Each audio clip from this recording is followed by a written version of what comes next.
So this afternoon, we're going to be talking about a tool that was that Mass Audubon put together called MAPPR, and Jeff will be talking about that a little bit later in the workshop, and he can explain a lot more about it.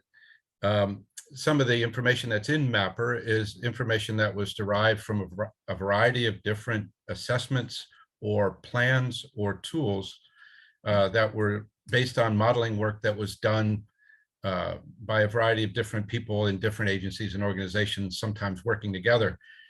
So I'm going to be the first speaker in the workshop and talk about some of those different models and assessments and how some of them have been put together into conservation plans. And then Jeff is going to pick up and talk about the MAPPR tool in particular, how it works, and future changes that might be in the works. So I want to begin by asking you to take a very brief survey just to get an idea of to what extent you're familiar with these tools or using them. So I'm going to put a link in the chat box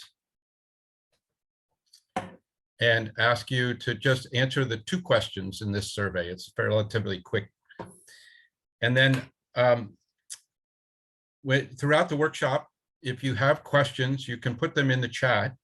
The way we're hoping to work this is that there'll be a 15-minute Q&A at the end of the workshop where you can unmute yourselves and ask questions. And there may even be some crosstalk and some discussion. But during the presentations, if you have a question about what's being discussed, you can put a question in the chat. Jeff and I will monitor the chat, and if there's a question that we feel deserves to sort of interrupt the speaker in order to clarify something that's being talked about, we will do that. Otherwise, we'll just save those questions until the end, and then we'll address them then. I think that's it for the introduction. So I'm going to take down the slideshow as it's going now and put up my own slides and get started. Thanks again for coming.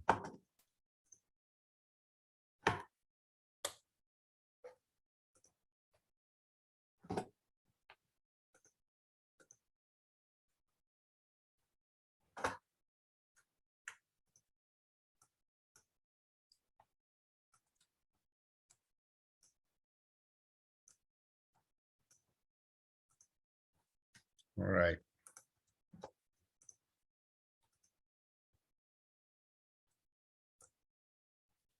So the first part of that workshop, I'm going to cover data sources for strategic land conservation. And years ago, when I first started working here at UMass, people would sometimes ask questions of us about where we thought resources should be invested in terms of land conservation. And it was a difficult question to answer because we really didn't have a good sense of the landscape, and we didn't have a good sense of what was already protected. And then shortly after that, GIS became a tool that was used in academia and then eventually into practice amongst those who were involved in land conservation. And with GIS and with the generation of enormous amounts of spatial data, a lot of it thanks to the fact that MassGIS was convened as an agency in Massachusetts early on. We actually have a rich library of GIS data to work from, and different organizations went to work using models and landscape ecology and principles of conservation biology to try to understand the landscape better and provide some guidance for how to do strategic land conservation to protect wildlife and biodiversity. So there are a lot of different reasons why we protect land, and all of these are very good reasons to do that. And the data are available in MassGIS to help protect a lot of this stuff. What I'm going to focus on today is the wildlife and biodiversity component on this list, because it's the one that's most dependent on landscape-based models and assessments, and then the integration of those assessments together into plans. The conceptual framework for land conservation that I'll be working from is this idea that there's a process that can include motivation and then assessment planning, and then action. And as an example of a tool that's available out there for motivation, I would point to the New England Landscape Futures Explorer, which is something that you can use to look at how the landscape is likely to change in the future, given a variety of different land use scenarios. So you can pick either business as usual, or you can pick a conservation scenario or an economic development scenario, and then use that swiper bar to go back and forth across the landscape and compare the current situation with the projected future situation. And this is a nice way of visualizing the outcomes of various different policies or land use regulations or zoning. And that can motivate people to perhaps change those policies or to get more active in doing land conservation. At the other end of this continuum is action, and there are a variety of different tools that are out there, some of which, like the Climate Adaptation Workbook, is for managing land. Others tools like the Massachusetts Wildlife Climate Action Tool provide a variety of different climate-related adaptation actions that can be used. And then MAPPR is the tool that we're going to talk about later that Jeff is going to describe and talk more about. For my presentation, I'm going to focus on these two center areas, assessment and planning. And essentially, assessment is based on modeling work that gives us the raw material that we can use to produce plans. And those plans might be called blueprints for biodiversity conservation. They can be called conservation designs, but essentially they're plans where you lay out priorities for conservation. And the assessments that I'm going to talk about today are CAPS, Biomap 2, critical linkages, the Nature Conservancy's Resilient and Connected Landscapes, and then a program called Designing Sustainable Landscapes. And the plans are some of the same. So Biomap 2 is both an assessment and a plan. So is the Nature Conservancy's Resilient and Connected Landscapes. And then Connect the Connecticut and Nature's Network are two conservation designs that were developed from the Designing Sustainable Landscapes project. So I want to begin with some concepts. And one is the idea of coarse filter and fine filtered ways of looking at the landscape and setting priorities for conservation. And that for protecting wildlife and biodiversity, a combination of the two approaches makes the most sense. A coarse filtered approach is based on natural communities or ecosystems. And in that way, they're focusing on protecting multiple species as well as processes that link them together at a landscape scale. And a coarse filtered approach is effective at capturing poorly known species where we don't have enough information to model them individually, and land that has not yet been surveyed so that we don't know what species are there or what rare species in particular. A fine filtered approach focuses on particular species and generally involves modeling those species to identify the habitat of most importance for protecting that species. And so we do this for rare and endangered species. It's usually based on element occurrences where you actually have points on the map that represent records of those species and where they occur, and then using species-specific modeling to try to identify how much land and which land would be most important to protect in order to conserve that species.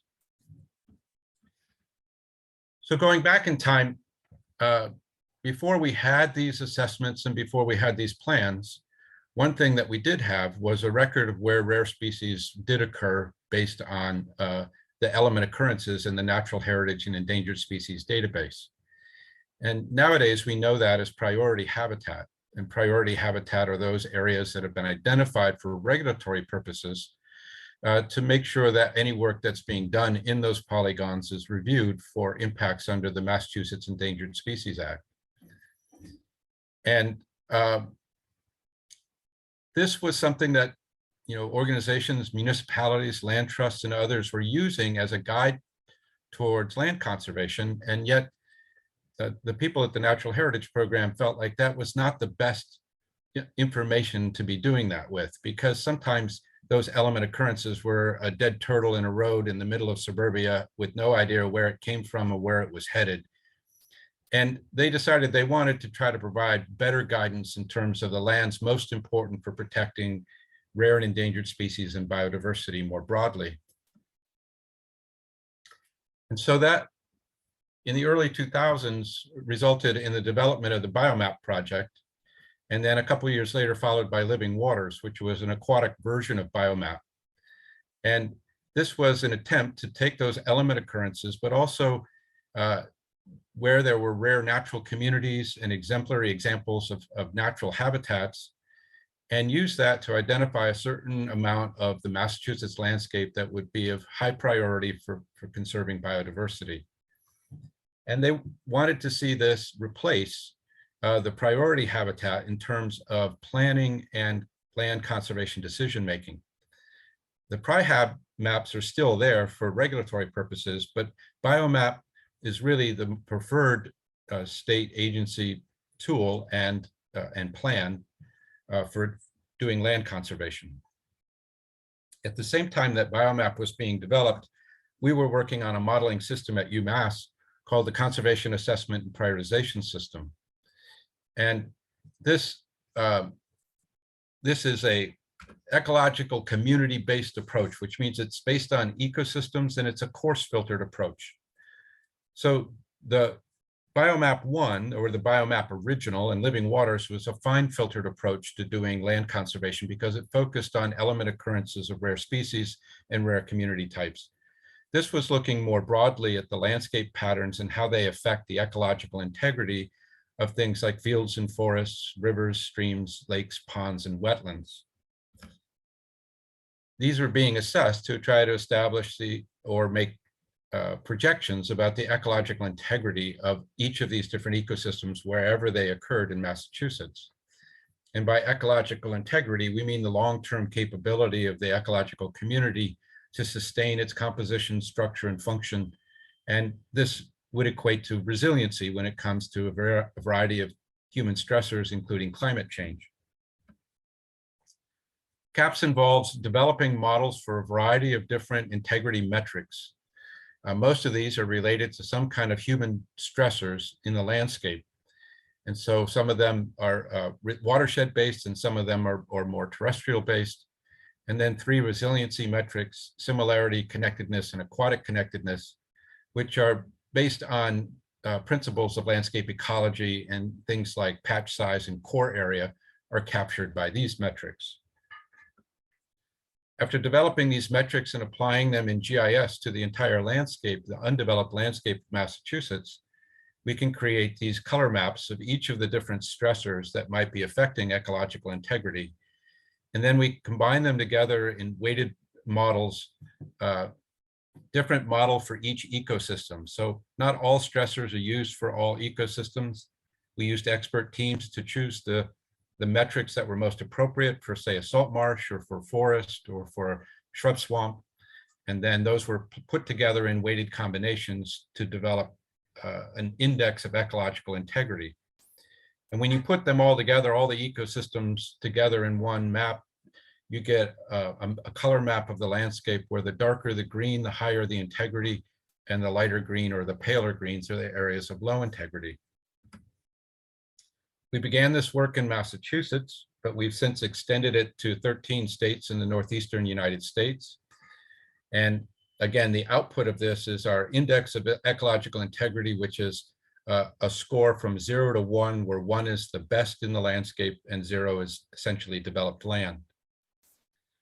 If you're going to score things from worst to best, then scale makes a big difference. So if you scale statewide, your 1.0 is going to be the best in the state, but you can also rescale the results by ecoregions, and your best will be 1.0 in each ecoregion, or a 1.0 in each watershed. And so the results of this analysis is essentially raw material that can be used for planning. This is an example of the index of ecological integrity for the statewide rescaling. And you can see that a lot of the darkest green areas are in Western Mass. And that's largely a lot of forested areas because forest is a dominant matrix community in Massachusetts. But it's important to note that a forest in Western Franklin County is going to be different than a forest in Plymouth County. And so it does make sense sometimes to not only look statewide, but to look at rescaling based on watersheds. And you can see that when you rescale based on watersheds or you rescale based on ecoregions, you start to distribute the dark green throughout the state. So you're looking at some of the best areas in each ecoregion and the best areas in each watershed. So that puts us in a position where people ask, which one should I use for land conservation? Our unsatisfying answer is it depends. And so people didn't like that answer. So we essentially created a mixture of all of these different scales. And we call it our integrated index of ecological integrity, where there's still a lot of green in Western Mass, but it's also distributed throughout the state. And in addition to being able to use these IEI maps for identifying areas for conservation, any of the particular metrics can be used for conservation planning as well. So here's the metric for salt marsh ditching, showing those areas of the Great Marsh on the North Shore that are most affected by ditches in dark red, and those areas in blue that are least affected by ditching. And this is another map showing the impact of tidal restrictions in the same area. EOEA does have a mapper where you can actually go in and zoom out of a map that shows the top 50% highest scoring areas in IEI across the state. These slides will be made available in the portal after the workshop, probably after April 1st. And so you don't have to try to copy down this crazy URL, but you'll be able to get it right off the slides. And we also produce high resolution PDF maps so that of each city and town so that you can look at the 50% highest scoring areas for IEI across your town. All right, so while we were doing this, people already were familiar with Biomap, and the question we were asked quite frequently was, well, how is this different from Biomap? And how is it similar to Biomap? How do they compare? And so we sort of rejiggered our little puzzle piece image to show that Biomap is part of the puzzle and CAPS represents another part of the puzzle. So Biomap is something that allows people to look at element occurrences for rare species and do conservation planning for particular species, whereas CAPS was looking at the coarse filter to look at the landscape and looking at ways of getting at hidden biodiversity and those areas that had not yet been fully surveyed. After the Biomap was completed, Andy Finton, who was the head of that project, who was hired to head it up, went to work for the Nature Conservancy, and he was interested in CAPS and interested in knowing more. And so we worked with Andy for a while, and then he decided that the state should do a second version of Biomap, now known as Biomap 2, that can integrate both the coarse filter and the fine filtered approach into a single blueprint for conservation. And so Biomap 2 includes a lot of what was done for Biomap 1, but also some of the work that we did with CAPS. And so you can see here how CAPS was integrated into Biomap as a way of looking at the larger landscape and community level areas of high importance. So if you're not familiar with Biomap 2, it's really a guide to strategic biodiversity conservation, where the outcome that we hope to achieve is long-term persistence of rare and other native species, as well as their habitats, exemplary natural communities, and a diversity of ecosystems.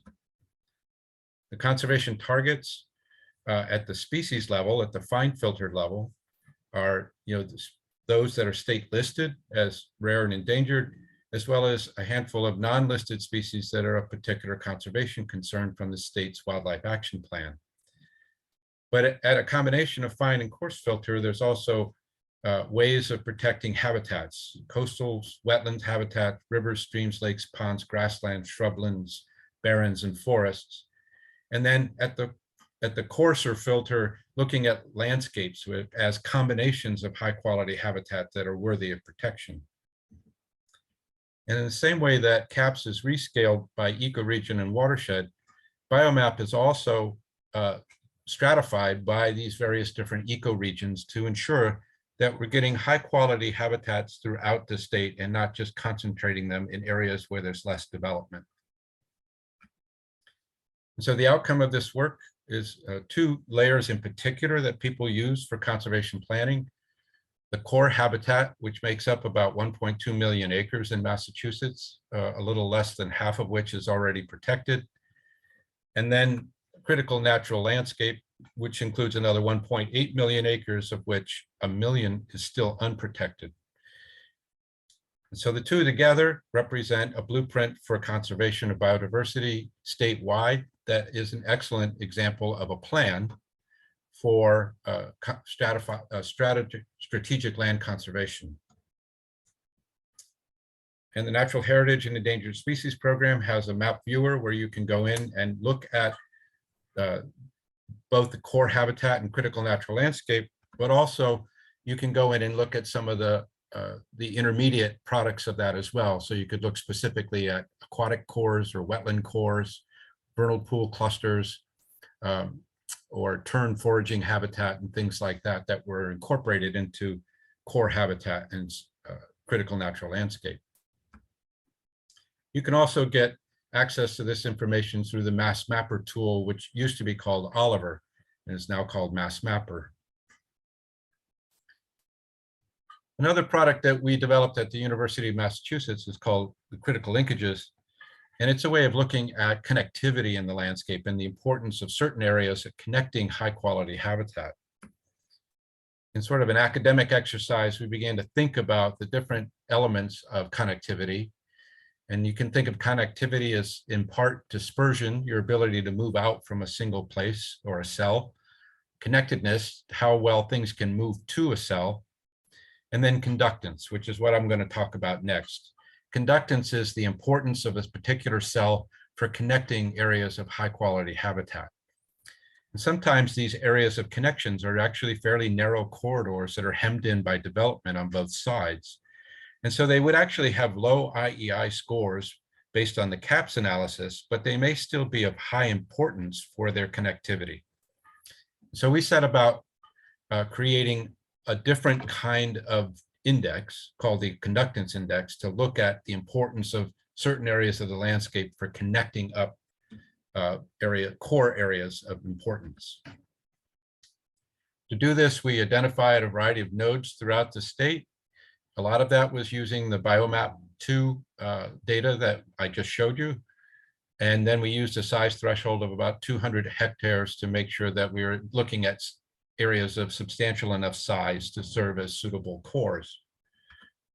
We then looked at how we might connect these different nodes together. And so one way that's being used and has been used for years is called the least cost path analysis, where you characterize every cell in the landscape between the nodes based on their resistance, which may be due to how developed they are or how similar they are to the nodes themselves. But the least cost path is just one way of getting from node 1 to node 2, and there may be many pathways that are almost as good as the best. And so we wanted to come up with an approach that would generate multiple pathways between each pair of nodes. So one of my colleagues here, Brad Compton, came up with what he calls a dial for randomness. And we can actually introduce a certain amount of randomness into the least cost path analysis and generate multiple pathways that way. If you turn up the dial too high, you get just a lot of random walking around and getting nowhere. But if you set the dial right, it can generate a variety of low-cost paths that are all reasonable ways for wildlife to get from one place to another. We then use every pair of nodes, and we run 1,000 paths from one node to the other, and then 1,000 paths from that node back to the first node. And so here you can see a variety of different pathways. And then we count the number of paths that go through every cell in the landscape in between these two nodes. Then we can color code those cells based on how many pathways go through them. And where the paths tend to converge together into a narrow band, you end up with richer blue colors for cells that are particularly important for connecting up these node habitats. And so the result is that these various different areas of high quality habitat can be seen as based on the ability of connecting them together. So this blue that's in between the gray is what I call the connective tissue of our landscape. And in order to have successful conservation that will protect viable populations of wildlife and biodiversity, we need to preserve the real high quality habitat, the core areas, but we also need the connective tissue as well. Moving on, I'm going to talk now about the Nature Conservancy's Resilient and Connected Landscapes project. In this case, they take a very different approach to BioMAP and to CAPS, because both of those CAPS and BioMAP really focus on ecosystems and on species, whereas the Resilient and Connected Landscape looks at the landscape itself and doesn't really pay much of any attention to the biology and the ecology on the surface. The idea here is that when you're thinking out 500 to 1,000 years with climate change, it's impossible to know what kind of ecosystem is going to be there in the future. And so we can't always count on trying to link up common ecosystems because those ecosystems are likely to shift over time. But what's particularly important is trying to look at landscapes where there's a lot of complexity, and therefore there'll be a lot of niches that can be filled, thereby supporting a higher level of biodiversity in the future than other areas. So this involves the identification of resilient sites. And resilient sites are identified through a combination of looking at the landscape diversity, how many different microclimates are supported in close proximity to each other, and landscape connectivity, how permeable is the landscape. And when we talk about landscape diversity, we're taking every cell in the map, we're drawing a circle around it, 100 acres, and we're looking at the number of landforms within that 100-acre area. And so the more landforms you have, the more landscape diversity you have, the more niches you'll have and the more species you'll be able to support. So based on this analysis, you get raw material. This is an assessment. And this is an assessment of landscape diversity across Massachusetts and the surrounding states. Those areas in darkest green are of high diversity and areas in brown and low. There's also an assessment of landscape connectivity. And so here again, dark green is high, brown is low. And these are combined together to identify resilient sites. But again, just like BioMAP and CAPS, they're looking at various different geophysical settings or ecoregions to make sure that you're getting good representation from a variety of different ecoregions in Massachusetts and in surrounding states. And so by putting these together and by stratifying it by these geophysical settings, you get another map of resilient sites across the state. And again, dark green is better and the brown are of lesser value. In addition, the Nature Conservancy models what's called flow or regional connectivity, where they're looking at specifically climate-related movements of organisms through the landscape.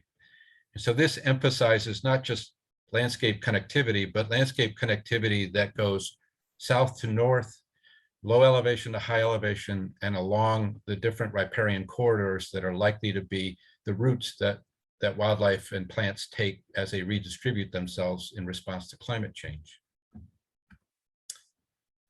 So these can then all be put together into a plan, the resilient and connected network. And you can go to their website. You can see the URL down there at the bottom, and you can explore their resilient and connected network. And you can also download the various different assessment layers that I showed you, resilient sites, landscape diversity, and connectivity. Now I'm going to move on to talk about designing sustainable landscapes, which is another project here at UMass. And this is something that combines the CAPS work that I described before, as well as the critical linkages work, and extends it even further and then applies it across that 13-state region in the northeastern US.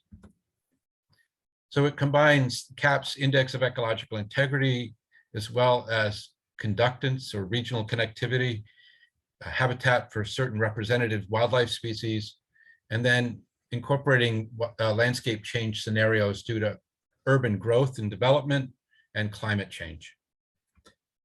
And from this we put together two landscape conservation designs, one called Connect the Connecticut, which focuses on the Connecticut River watershed in the 4 states in which it occurs, and Nature's Network, which covers the entire 13-state northeastern region.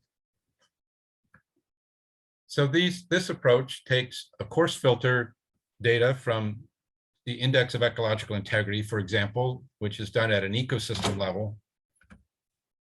It combines it with fine filtered information as based on habitat capability models for 30 species that were representative of the kind of wildlife we would like to conserve over time. These maps show in green the areas of high capability and in purple areas of low capability for 3 species: box turtle, Blackburnian warbler, and wood thrush.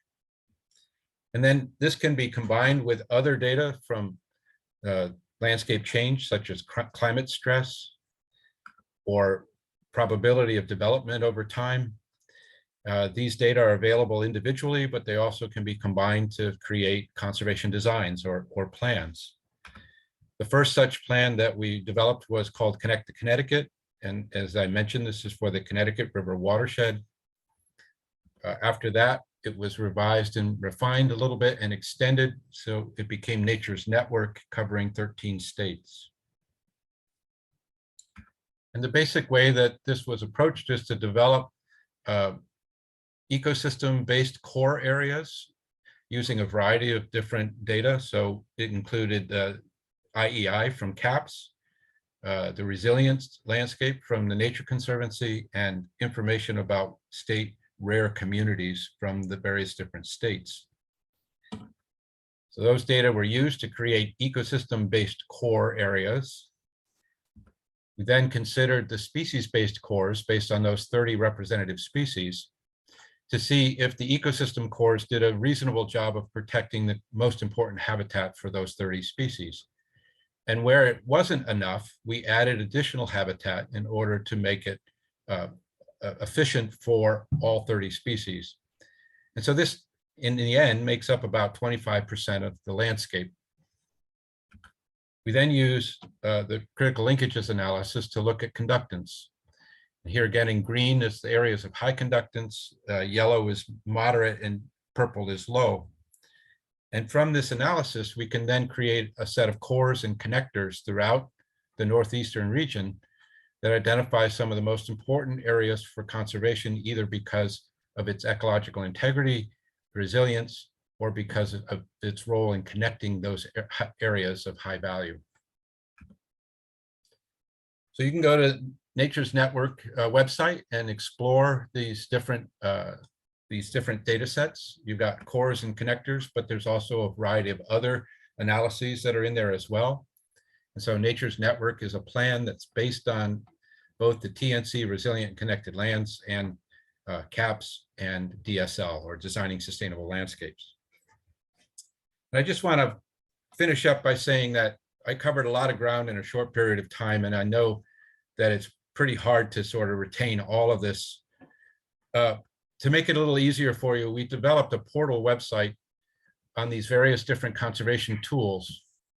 And I'm going to put the, when I break and when I hand it over to Jeff, I'm going to put the URL for this website in the chat so that you can go directly to it.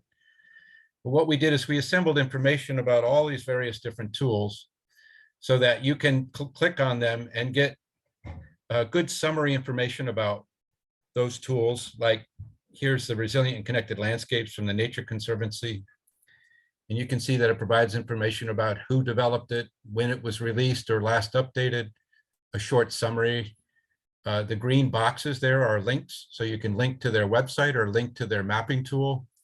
Talks about the geographic scope, different uses for the data, and then a whole bunch of additional details, as well as requirements of what it takes to actually utilize that information. So we hope that this will make it a little easier for you to explore all of these different options for setting priorities for land conservation.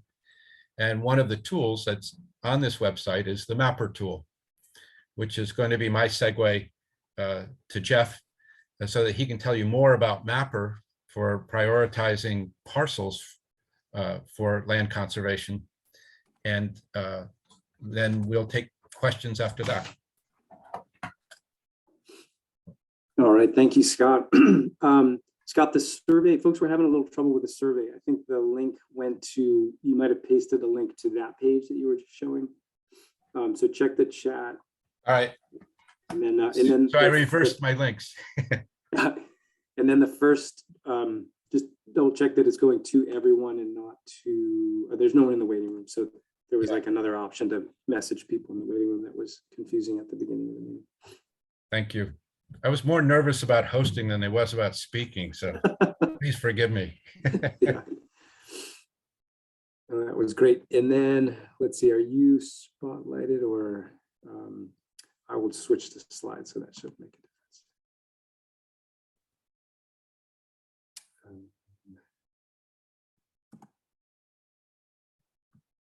All right. Hello, everybody. And again, thanks, Scott. And thanks to all of the experts who have developed that wide range of tools that we're so lucky to have as resources here in Massachusetts. Jeff Collins, Director of Conservation Science at Mass Audubon. And I'm going to talk today about a tool that's been around since 2014 in a couple iterations. And we're embarking on an update of the MAPPR platform, which stands for Mapping and Prioritizing Parcels for Resilience. And so I'm going to tell you a little bit about MAPPR, how it functions today, and then some thoughts we've had for ways to update it, improve its performance and utility. And then I have a survey too. So we're making it an interactive session today. And at the end of my session, I'll paste the link and then give everyone a little bit of time, and we can move into Q&A as well.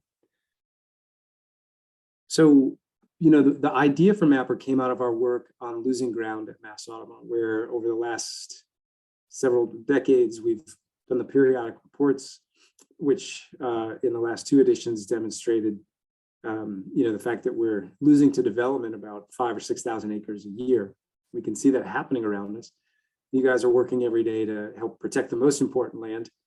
And I know a lot of us are also working on how to direct development so our communities can continue to get what they need, but in the right places. And, you know, as I said, we're lucky to have these various tools that and models that Scott told us about to help us think about how we direct our effort, our human resources, our financial resources, and our planning effort to make sure we're protecting land that's going to maintain the values that are of highest priority to us. So as we got to know those models and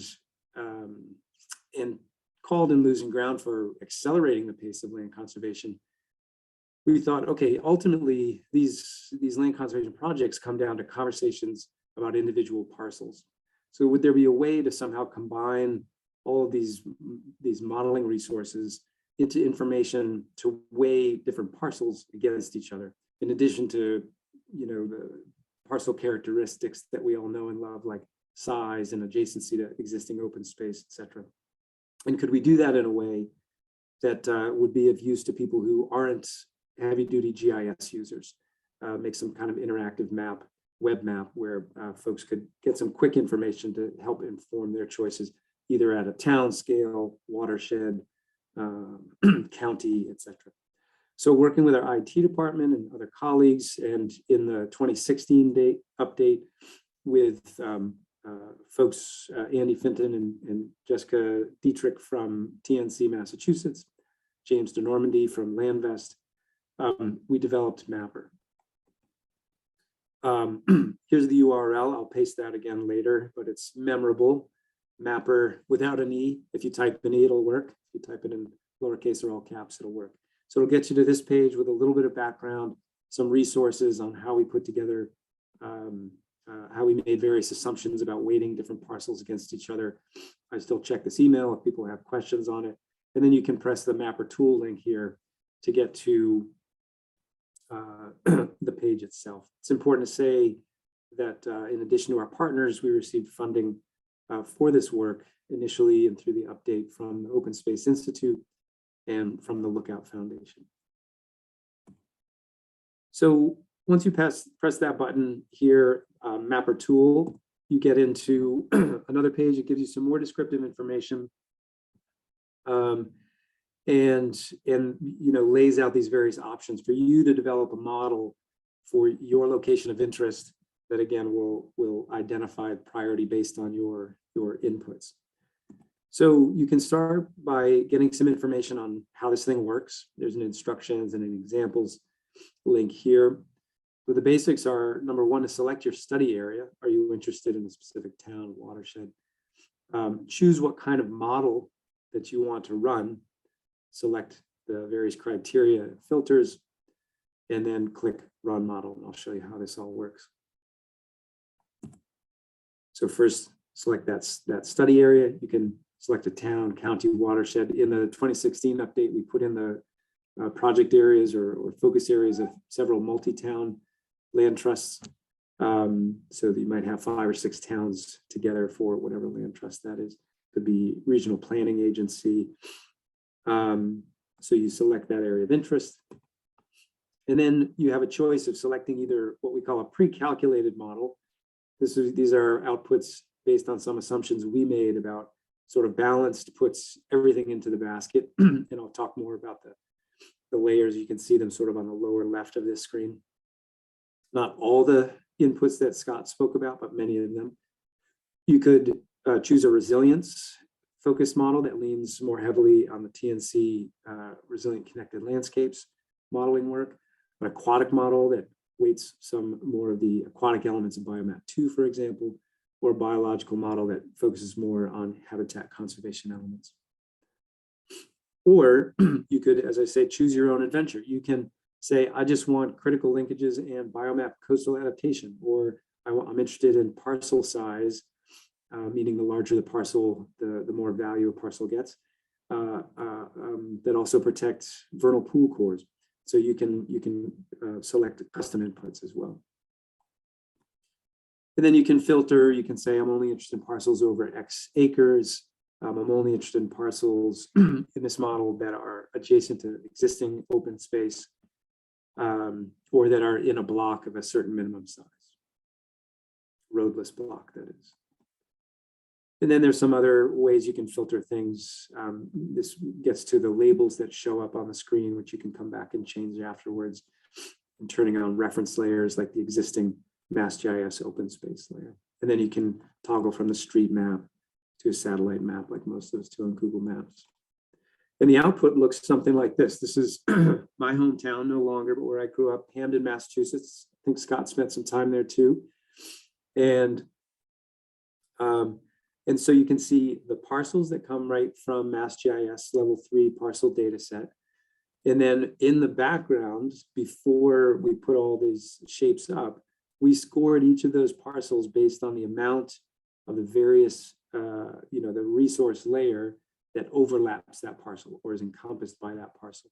And then we gave each parcel a 0 to 3 score for those various resources.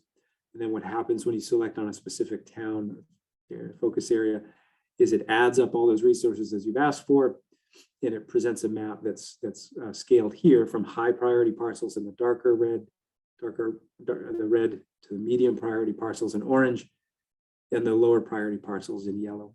I'm not showing existing open space here, but those are the, I can tell those are most of those large unprioritized parcels. This is our Laughing Brook Wildlife Sanctuary right here north of the center of Hamden. Zooming in, again, you get individual parcel lines and things weighted by this model value. The open space here is from a generic base map that's informative, but it's not the state's open space data. That is the green shapes. And then, again, getting to that thought of, okay, somebody needs to pick up the phone and go talk to somebody about land conservation there, or knock on the door, or leverage existing relationships. It's obviously important to know who owns that land. Through MassGIS, through their MAPPR project, which is a new platform for online use, and through other state resources, you can get quite a bit of details on landowner information. When you click on our parcels, you get just the who is listed as the owner, property address, the size, and what you can see here. the lower half of this window shows the scores that have gone into evaluating that parcel. So the parcel that I would have clicked on to get this pop-up was scored 2 out of 3 for the Nature Conservancy TNC's resilience model, 2 out of 3 in that it's in a large roadless block. It's 1 point for overlapping some critical natural landscape, 2 points in that it's adjacent to a large piece of protected land, and 1 point for being an underrepresented setting. Scott could talk chapter and verse about this, I'm sure, but these settings are geophysical settings that are a combination of bedrock geology, topography, elevation, and the thought that if you are protecting enough diversity across the state, we're headed in the right direction. So these underrepresented settings are geophysical settings that are relatively lightly protected.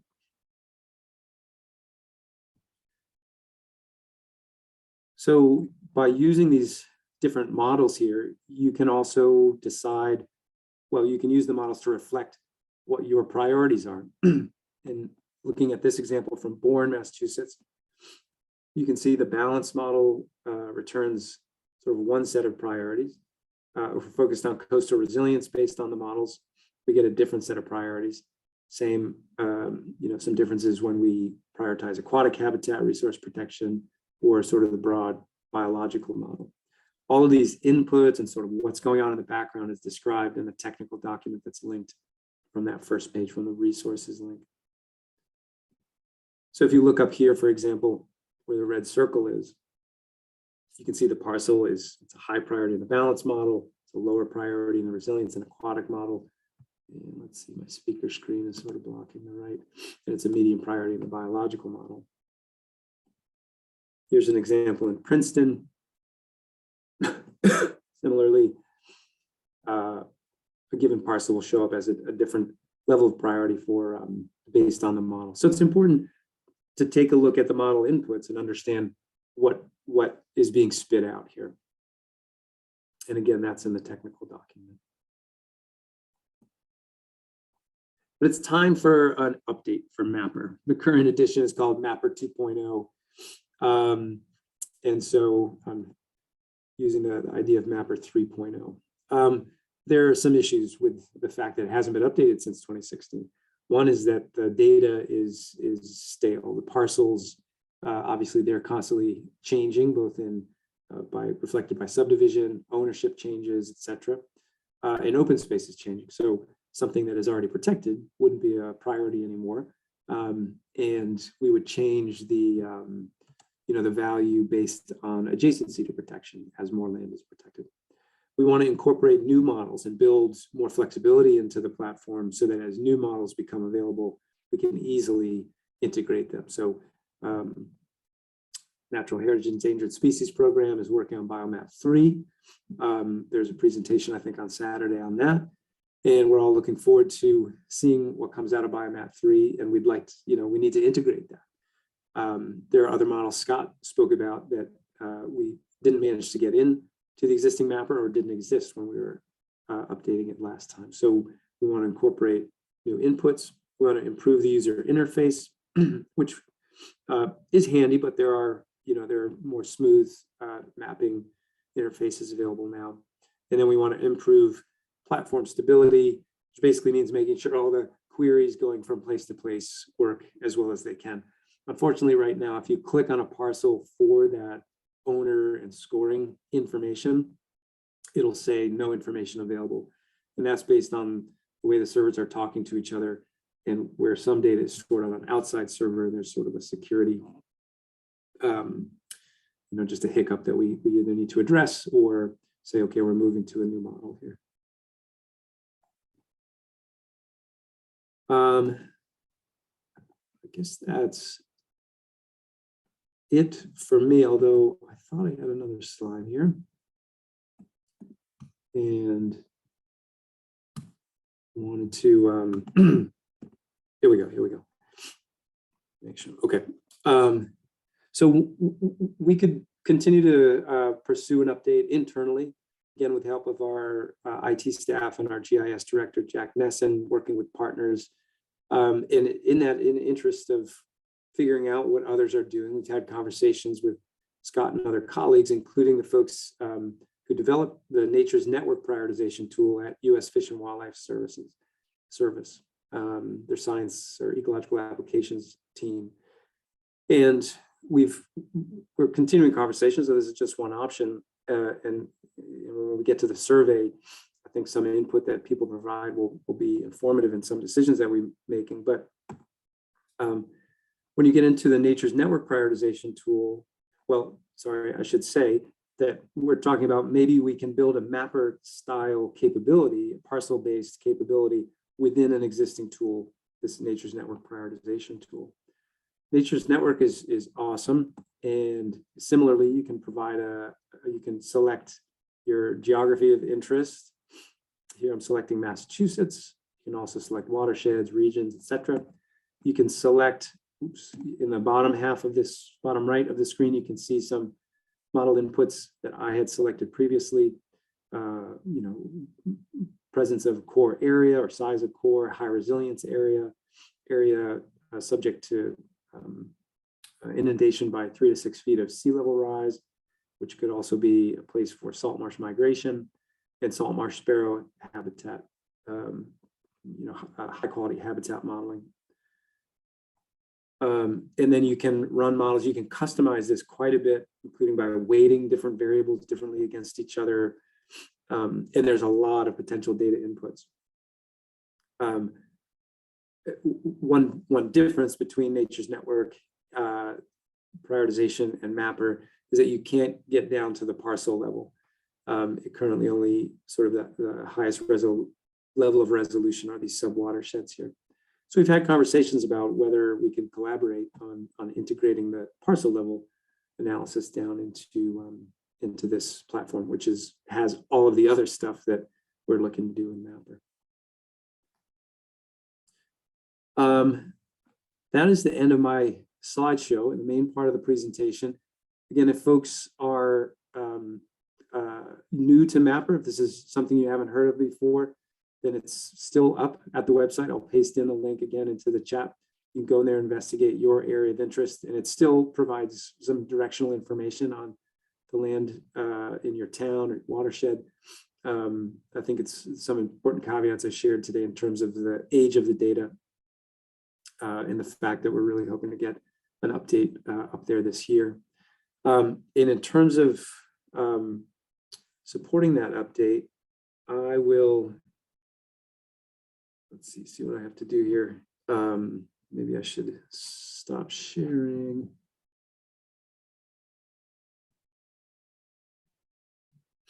And then I can paste a link into the chat. Scott, any questions arising? There were no direct questions during your presentation. I don't know if you've seen any. Yeah, there's one question in the chat about whether your update will incorporate agricultural resources.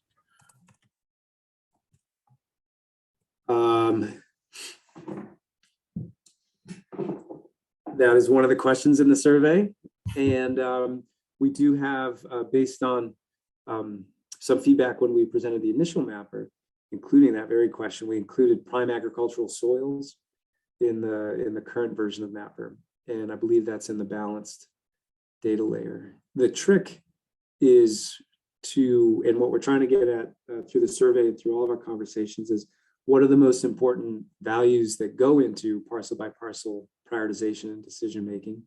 And then what GIS data exists to represent that value?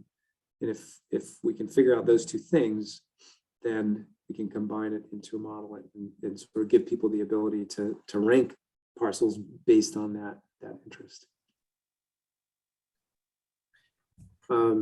As we go through the questions, that first link is to the survey.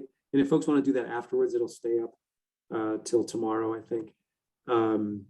So no need to distract yourself if you'd rather engage in the conversation. And I'm also going to post a link to that MAPPR website. Somehow that didn't come through as a link, but you can cut and paste that into a browser. So Jeff, I'd like to take a minute just to recognize, I see a name that I recognize in the participant list, Henry Woolsey. I know you're hiding there, but I want to recognize you as being somebody who was the primary impetus around biomap, biomap 1 and biomap 2, and just how incredibly successful that's been, based on our survey work, something like 80% of people who are practitioners in the state know of and are using biomap. And so I thought I would give you a moment if you wanted to say a few words about it, and also correct any of my mistakes as I tried to describe your motivations and your product. Nothing to correct, Scott, but thank you.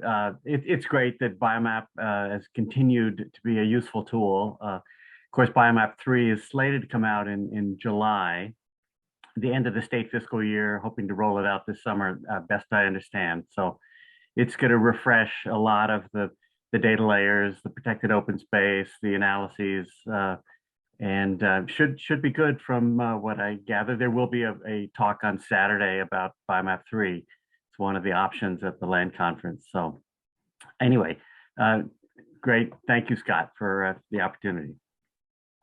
It's good to see you again, Henry. Good to see you, Scott. Thanks.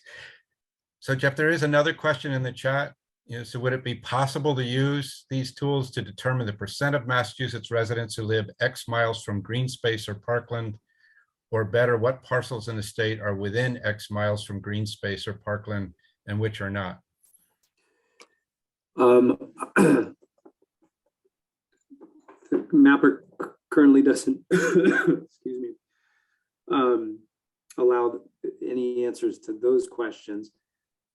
The second part of the question, I'll get back to the first one, but the second part of the question gets to something we've been trying to do, which is to go beyond the simple question, the binary of is a parcel adjacent to land conservation or not, but is kind of degree of separation or distance. So is it a parcel is valuable if it's directly adjacent to conservation, or it's of some, it goes in the values list because it will extend that area of protected land. But what if it's what if there's a big parcel separated by another parcel, and you can get to that separated parcel first and then close the gap in the future? It would be good to know if something is a 1 degree of separation or 2 degree of separation, or you could just, the GIS modeling is, someone could tell me differently, but easier just to say what's the distance from existing open space to the, say, the center of the parcel or the nearest edge. In terms of percent of Massachusetts residents who live X miles from green space or parkland, again, that information is not in MAPPR, but that's another good example of the type of thing we're trying to incorporate. Is a parcel could be of more value if there's relatively little open space in that area, in that neighborhood. There are ways to do that in GIS, and then you can incorporate that. Scott, I don't know if you have any thoughts on that. Yeah, I did a lousy job of introductions at the beginning of this session, so people probably have no idea who I am, but I work at UMass Amherst in the Department of Environmental Conservation, where I'm an extension professor. I also serve on the board of directors of the Kestrel Land Trust, and I'm on the Lands Committee, and it's a question that's come up for us at Kestrel is, should we develop metrics about what percentage of people in our service area are within a certain distance of green space or recreation lands? And it's really a wholly different problem that requires another modeling approach, because you could use census blocks or you could just use parcels, but it's a complicated thing. And so it's worthy of further investigation. But as far as I know, there's nothing yet that covers that. Dan, did you have a question you want to speak up, and others can use the hand raise function as well? Yeah, sure. I just wanted to mention, and I guess it kind of ties in with the prior question, about people in a distance away from parklands. I just wanted to the uninitiated, if someone either listened to the presentation or saw maps of their community based on the work here or MAPPR, and it said these are the most important priorities, it would show the priorities based on biology, biological conservation, ecological conservation planning, but you could be missing scenic landscapes, agricultural lands, historic lands, and parklands. So people that work on open space and recreation plans, open space committees, of course, if you work at this long enough, you're going to understand the various work that was pointed out in this presentation. But to the uninitiated, if they just took it for face value, they could be missing these other important areas that might need to be conserved in their community. So I just want to bring that to your attention, the group's attention. It's a great point and an important point, really important point, that we understand the assumptions that are going into different models and either say, okay, that matches with what I'm looking for, or decide if other data is needed to answer the questions you're asking. And the models like MAPPR should incorporate those things. I hope folks share thoughts in the survey on that. Oh, I forgot to put an open response block on that, but I'll post my email too also if folks have any other thoughts on MAPPR. Yeah, it's an interesting exercise, open space planning, because beyond the sort of models and the plans that get at the ecological aspect, there's a lot of data in the Mass MAPPR and in Mass GIS that relates to the objectives and the issues that you're talking about. So just for water resources, you could look at aquifers, you could look at sole source aquifers, you can look at zone A, B, and C, you can look at zones 1 and 2.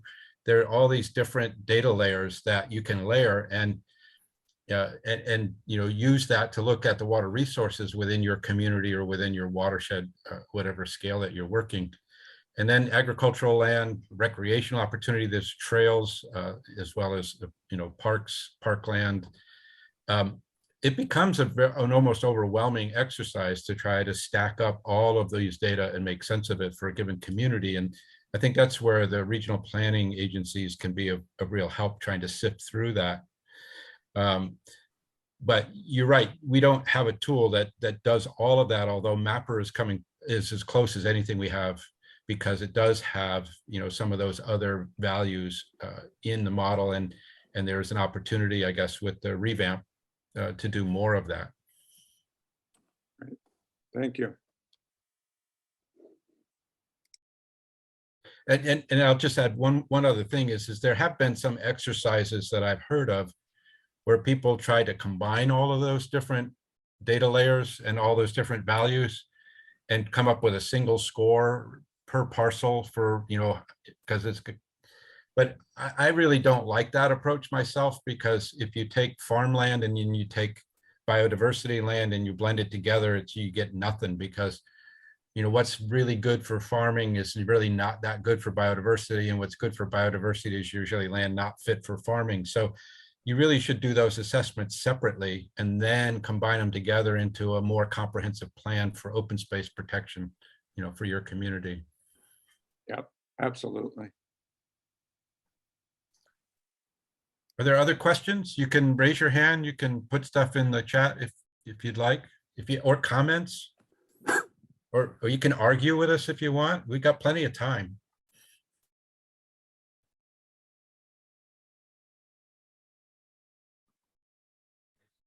Well, this is Kathy Orlando, Sheffield Land Trust.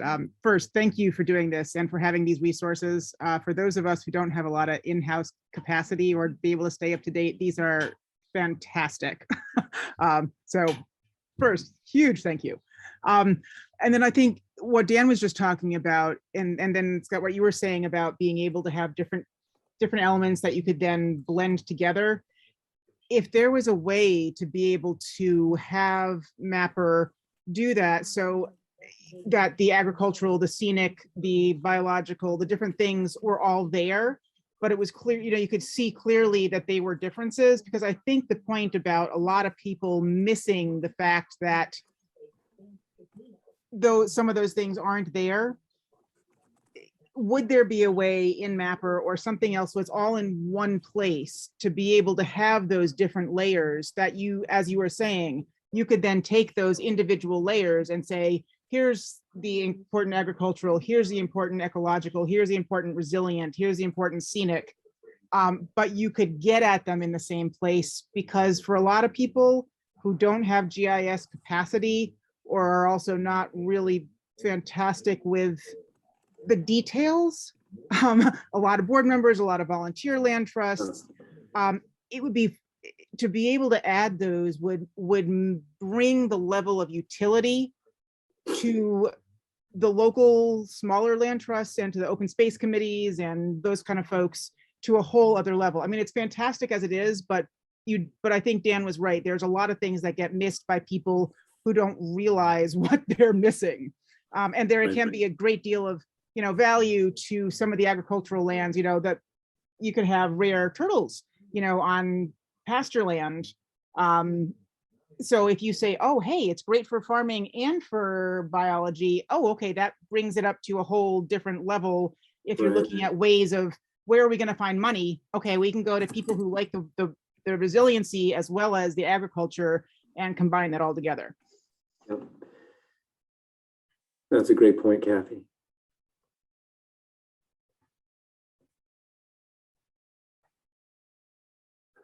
Great. Well, we're continuing to work internally on sort of what is most useful, what are the new resources out there, and how can we ultimately, frankly, build a platform that's more flexible, so that if a comment like that came up, we could noodle on how we might be able to create that. Well, Scott, I think we might have exhausted everybody. I can't believe people don't have more for the wish list for you to do. Oh yeah, Here you are, like opening yourself up, saying, "What do you want me to do?" I can't. You're right. Maybe that's an important thing to say. Very interested in what folks think and how we can capture that in the survey or through direct emails. But yeah, hoping to build something that remains a conversation and a resource that folks will reach out and say, it would be really helpful, and then to noodle on it together. I just glanced over at the survey responses and don't see any. So hopefully, if folks just set that aside till later, that's great. But please let me know if anybody's having a problem with that link. Oh, no, there's responses now. It just refreshed. Okay, great. So thanks for those who have responded. Yeah, and I just put a link in the chat for the survey, for the session evaluation. So you can basically rip Jeff and me to pieces if you like, or you can give suggestions on how you could make the session better. I want to thank Jeff for his work on the MAPPR and for being part of this session. And I want to thank you all for participating. I just mention again that the recordings and the copy of our slides are going to be available in the conference portal. At least my slides will be. What about yours, Jeff? Yeah, I'm happy to put those up there. I was thinking, since a lot of it is sort of retrospective, I wasn't sure those would be terribly useful, but I'm happy to put those up, Scott. And so those will probably be posted sometime around April 1st. I see Jane has her hand up. Jane? Hi, yes. Someone who's completely new to using these tools, and I've played around a little bit with some of them, no formal training. Do you sort of have some general guidelines for new users? Like what's the best way to leverage these tools when you're sort of brand new at looking at them? Do you know what I'm saying? Because Yeah. you can really start clicking around and get really complex, and then what am I even looking at? Kind of thing. So is there some basic user guidelines when you're getting started? Thank you. Why don't you go first, Jeff, and then I'll fill in around your answer. Yeah, I think MAPPR can be useful for getting familiar with how these tools relate to parcels in your area of interest. So just kind of familiarization, prospecting, and if a lot of you all who are working on land conservation in towns, or no matter the scale of your area, you have a good sense based on other inputs. So you can use it to sort of check your thinking. Like, oh, hey, there's this parcel over here. It's not terribly big, so we didn't really focus on that. but it apparently it scores well for these various values. Let's investigate further. And so it can sort of draw the eye in different directions using the balance model to just run within a town, let's say. And then I think Scott could tell us more about the information available on the website that he linked and how to sort of go deeper into the various, the other data sets that are building up in MAPPR. Yeah, I would say that if you want to start somewhere, I would start with Biomap. Biomap is really very well thought through. It's very rigorous. It incorporates both a coarse filter and fine filtered approach. And it's very well documented. So you can go to the website, you can download the booklet, and it's fairly easy reading, and it will give you a really good understanding of how it was developed and what it's useful for. And then from there, you might branch into some of the other products that are out there. There's documentation, and the more you know about the products and how they were developed and what the objectives were for each of those different modeling approaches, the more it might make sense to you, which one is best matched to what you're trying to do. The Conservation Tools website that I put the link up for is a good start as well, because it provides very brief summaries of each of them, but it's meant to try to allow you to distinguish between them, and also to get a sense of just how incestuous they are. They're all contributing pieces to each other, but they're all different in some way, and that'll give you a sort of an overview. But then if you really start to be intrigued by a particular data source or tool, I'd say put in a little bit more effort to understand it and read some of its documentation. And then again, Biomap's documentation is beautiful. So it's an easy one to work with, and I would say start there. Well, thank you, Scott, for co-presenting, and thanks to everybody. It's great to see a lot of familiar names in the chat, and we look forward to seeing your familiar faces